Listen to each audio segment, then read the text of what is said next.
Hello भाइयों और बहनों, आज हम लोग पढ़ने जा रहे हैं संवेग ऊर्जा तथा हैमिल्टोनियन एच के ऑपरेटर का निगमित करना है।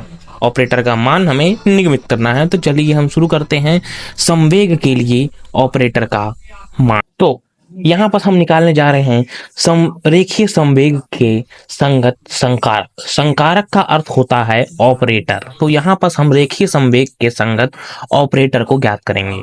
तो धनात्मक x दिशा की ओर गतिशील मुक्त कण से संबंध तरंग के लिए तरंग फलन साइन को निम्न रूप में लिखा जा सकता है। तो ये हमारा समीकरण हो जाता है श्रोडिंगर वेव फंक्शन।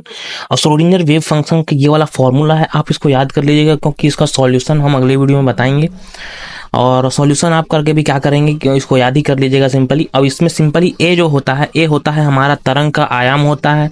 इसमें जो एच क्रॉस है या फिर एच बार आप कह लीजिए, इसे हम कहेंगे, या एच डैश कह लीजिए इस वाले चिन्ह को।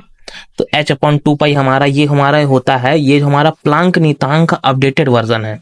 प्लांक नियतांक को जब हम इसको विकसित करे हैं प्लांक नियतांक को, तो हमको h क्रॉस निकाले और h क्रॉस का मान होता है प्लांक नियतांक बटे 2 पाई होता है इसका मान। अब यहाँ पर सिंपली जो हमारा px है इस जगह पर, तो px हो गया रेखीय संवेग के लिए x। ये कुछ नहीं है, x दिशा में रेखीय संवेग, संवेग जो है ये p को हम संवेग से डिनोट करते हैं, और x दिशा में संवेग हो गया ठीक है। अब E हो जाएगी हमारी ऊर्जा, और तथा x बराबर t समय में कण का विस्थापन हो गया ये, ठीक है। x जो हो गया हमारा t समय में कण का विस्थापन जो है वो x से डिनोट करेंगे। तो अब इसमें कुछ नहीं करना है, जो ये हमारा फंक्शन है समीकरण नंबर 2। अब इस समीकरण नंबर 2 को हमें सिर्फ x के सापेक्ष एक बार अवकलन कर देना है। अब x के सापेक्ष अवकलन करेंगे तो हमारा आ जाएगा d sine upon D x. Sine की वैल्यू हो गई ये d अपॉन डी एक्स। इसका अवकलन करेंगे तो एक कांस्टेंट रहता है e की power I H P x. x का हमको अवकलन करना है, t तो कांस्टेंट में अलग, उसको उसमें कुछ भी परिवर्तन नहीं होगा। इसमें हमारा अवकलन होगा तो इसमें हमारा वैल्यू प्राप्त हो जाएगी कुछ इस तरीके से। ये हमारा होता है जैसे x की पावर 1x है, तो इसका जब अवकलन होता है 1 हमारा सामने आ जाता है e की पावर x। तो यहाँ पर भी e की power I H P x हो जाएगा। तो इस तरीके से ये हमारा एक पॉइंट आगे आ जाएगा और बाकी हमारा वापस उतर जाएगा। ये हो गया हमारा x के सापेक्ष हमारा समीकरण नंबर 2 का अवकलन। अब इसमें आप देख रहे हैं कि ये जो हमारा है वो साइन के बराबर है सिंपली, तो अब हम इसके जगह पर हम साइन को लिख सकते हैं। तो अब यहाँ पर हमारे पास आ गया है h cross upon I, iota है ये, आयोटा आप समझ गए होंगे। आयोटा में आयोटा इंटू आयोटा का गुणा होता है, आयोटा स्क्वायर इक्वल टू -1 होता है। अब यहाँ पर D sine upon D x हो जाएगा, तो यहाँ पर हमारा आ गया पी एक्स साइन। साइन हमारा टोटल वैल्यू उसका था, सिंपली कुछ भी नहीं है। और जो हमारा इधर जो आई अपॉन एच क्रॉस था हम उसको उधर पक्षांतर कर दिए हैं, तो सिंपल ये इधर आ गया है। अब इसमें कुछ नहीं करेंगे, आयोटा अपॉन आयोटा का हम ऊपर नीचे गुणा कर दिए हैं, तो यहाँ पर आयोटा स्क्वायर हो जाएगा, तो हम इसमें -1 लिख देंगे। सिंपल -1 हो जाएगा, आयोटा स्क्वायर इक्वल टू -1 इस तरीके से। और यहाँ पर आ जाएगा del sine upon del x, ये सिंपली वही उतरते जा रहा है। ये -1 हमारा ऊपर चल गया, तो minus iota H cross del sine upon del x. यहाँ पर हम साइन से साइन काट देंगे तो पी एक्स बराबर हमारा ये वैल्यू प्राप्त हो जाएगी। अब इसमें कुछ नहीं करना है, और परंतु ऑपरेटर समीकरण। अब यहाँ पर ऑपरेटर समीकरण क्या होता है इसको आप थोड़ा सा पढ़ लीजिए, यहाँ पर मैं बताने वाला हूँ। ऑपरेटर समीकरण ये सिंपली कुछ भी नहीं होता है, ये एक फॉर्मूला जैसे होता है। तो यहाँ पर हम आ जाते हैं ऑपरेटर समीकरण में। तो जब किसी भौतिक निकाय का प्रेक्षणों अथवा मापन द्वारा भौतिक राशियों में प्रेक्षित राशियां कहते हैं। जब किसी भौतिक निकाय पर प्रेक्षण, आप जानते होंगे हम किसी भी वस्तु का प्रेक्षण लेते हैं या फिर कोई भी प्रैक्टिकल करते हैं तो उसमें प्रेक्षण लेते हैं, वही है प्रेक्षण। तथा उसका मापन द्वारा भौतिक राशियों को प्रेक्षित राशि कहते हैं, सिंपल। अब क्वांटम यांत्रिकी में इन सभी प्रेक्षित राशियों को हम ऑपरेटर या संकारक कहते हैं, सिंपल। इसमें कोई भी दिक्कत वाली बात नहीं है। तो अब यहाँ पर हमारा होता है कि f cap sine equal to f sine होता है, ये दोनों के मान बराबर होते हैं, यही हमारा हो जाता है ऑपरेटर का समीकरण। अब इसी के हिसाब से हम संवेग के लिए जब ऑपरेटर निकालेंगे तो पी एक्स साइन का cap P x cap psi in equal to P x psi आ जाएगा। सिंपल, कुछ भी नहीं है। तो यहाँ पर हम आ जाते हैं समीकरण में, ऑपरेटर समीकरण से। तो P x cap sine equal to P x sine, यह हमारा हो जाता है संकारक का समीकरण।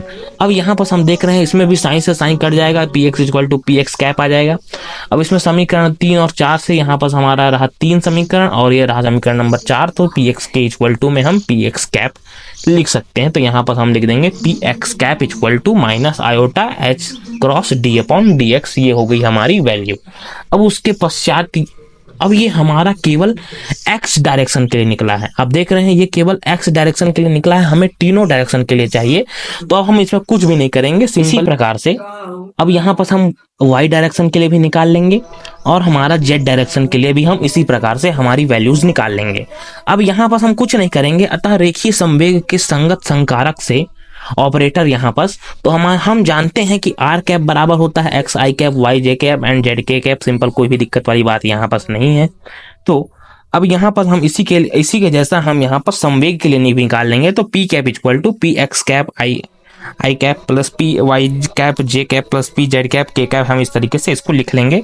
और यहाँ पर हमने जो भी वैल्यू निकाली है p x p y p z की, वही वैल्यूज को हम यहाँ पर पुट कर देंगे। और पुट करने के पश्चात यहाँ पर हमारा आयोटा और एच क्रॉस को हम कॉमन ले लेंगे, माइनस आयोटा एच क्रॉस, तो ये हमारी वैल्यू हो जाएगी। और हम इसको डेल लिखते हैं, आप जानते ही होंगे, ये आपको फर्स्ट ईयर में पढ़ा था। इसकी वैल्यू जो होती है वो डेल होती है। Simple, iota I D upon D X plus J cap D upon D Y plus K cap D upon D Z I cap D, ठीक है।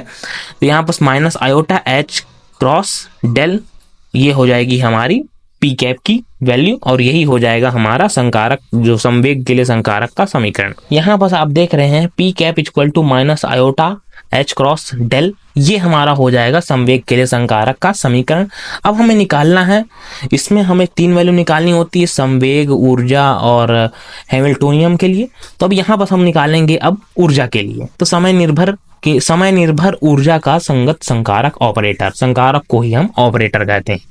तो यहाँ पर समीकरण 2 में हमने लिखा था कि हमारा जो साई का मान था वो आया था इतना। अब साई के मान को हमें कुछ नहीं करना है, टी के सापेक्ष एक बार अवकलन कर देना है और सिंपल वही फॉर्मूला, वही सेम प्रोसीजर्स होंगे और हमारा वैल्यू आ जाएगा। तो यहाँ पर हम देख रहे हैं कि हमारा जैसे ही हम टी के सापेक्ष इसका अवकलन करेंगे तो ये एक्स के टर्म तो कुछ भी दिक्कत वाली बात नहीं है, टी के वाले टर्म में हमारा चेंजेस होंगे। तो टी वाले टर्म में जब हम अवकलन करेंगे तो टी वाले टर्म जो हमारा आई अपॉन एच का एच क्रॉस तो उतरेगा ही, और यहाँ पर माइनस है तो माइनस भी साथ में उतरेगा ही, और यहाँ पर जो ई है वो ई भी हमारा आगे आ जाएगा और बाकी सब उतर जाएंगे। तो हमारा ये वैल्यू हो जाएगा साइन, और ये तो है ही। अब इसको हम उधर पक्षांतर कर देंगे, सिंपल माइनस के सहित ये पूरे को हम उधर पक्षांतर करेंगे तो एच क्रॉस अपॉन आयोटा आ जाएगा d sine upon D T. यहाँ पर हम साइन को काट सकते हैं पर कोई दिक्कत वाली बात नहीं है। इसमें भी सेम आयोटा का गुणा और आयोटा का भाग करेंगे। तो यहाँ पर हमारे पास देख सकते हैं आयोटा स्क्वायर हो जाएगा और आयोटा का मान होता है -1, माइनस माइनस हो जाएगा, यहाँ पर प्लस हो जाएगा। तो ये हमारा साइन से साइन यहाँ पर भी काट देंगे तो ये हमारा E इक्वल टू आ जाएगा iota H cross D upon D T, ये हमारा ऊर्जा का समीकरण हो जाएगा। बस इतना ही करना है, इसमें कोई भी डायरेक्शन रिलेटेड इसमें कोई भी दिक्कत वाली बात नहीं होने वाली है। अब इसमें कुछ नहीं करना है परंतु संकारक समीकरण से वही E cap equal to E लिख देंगे और हमारा सिंपली डायरेक्ट वैल्यू आ जाएगा E cap equal to iota H cross D upon D T, यही हो जाएगा हमारा ऊर्जा के लिए संकारक समीकरण। अब हमें निकालना है हैमिल्टोनियम के लिए संगत संकारक। हैमिल्टोनियम के लिए भी संगत संकारक, कोई भी दिक्कत वाली बात नहीं है, बहुत ही आसान तरीके से हो जाएगा। इसमें हमारा कुछ नहीं है, ये टोटल एनर्जी है। अब टोटल एनर्जी को हम यहाँ पर टी से लिख देते हैं तो होता है kinetic energy plus potential energy को हम वी से यहाँ पर डिनोट कर रहे हैं। तो काइनेटिक एनर्जी मतलब गतिज ऊर्जा बराबर 1/2 mv स्क्वायर होता है। अब 1/2 mv स्क्वायर में m का गुणा और m का भाग करेंगे तो m यहाँ पर m स्क्वायर v स्क्वायर हो जाएगा और m स्क्वायर v स्क्वायर को हम p स्क्वायर लिख सकते हैं क्योंकि संवेग बराबर होता है द्रव्यमान गुणित वेग।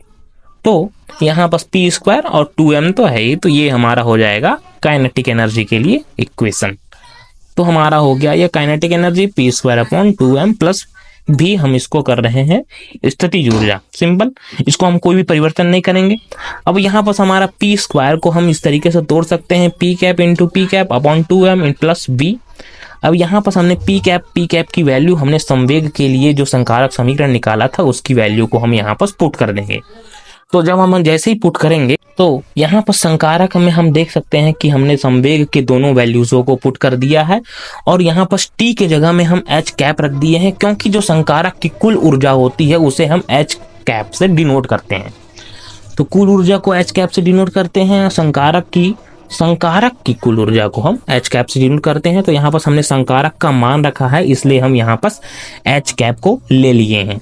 तो यहाँ पर हमने संकारक की मान रखी तो हमारे पास आ गया ये iota into iota square minus minus plus, iota square की वैल्यू -1 होती है तो -1 यहाँ आ गया, एच क्रॉस स्क्वायर को सिंपल उतार दिया और डेल स्क्वायर तो है ही और 2m, और इस तरीके से हमारी प्राप्त हो गई हैमिल्टोनियम के लिए संकारक समीकरण। तो अगर आपको कोई भी परेशानी होगी तो मुझे कमेंट पे जरूर बताइएगा, मैं सभी परेशानी का जवाब देने का जरूर प्रयास करूंगा। और कोई भी क्वेश्चन आपको पूछना हो तो मुझे कमेंट बताइएगा, मैं सभी क्वेश्चन, ये पहली दूसरी जितना 10वीं 12वीं कॉलेज अपर कॉलेज ये वो सब बताऊंगा। सभी क्वेश्चन को आप कमेंट में जो भी पूछना है बताइएगा, मैं सभी क्वेश्चन का आंसर दूंगा। तो हम मिलते हैं अगले वीडियो में, धन्यवाद।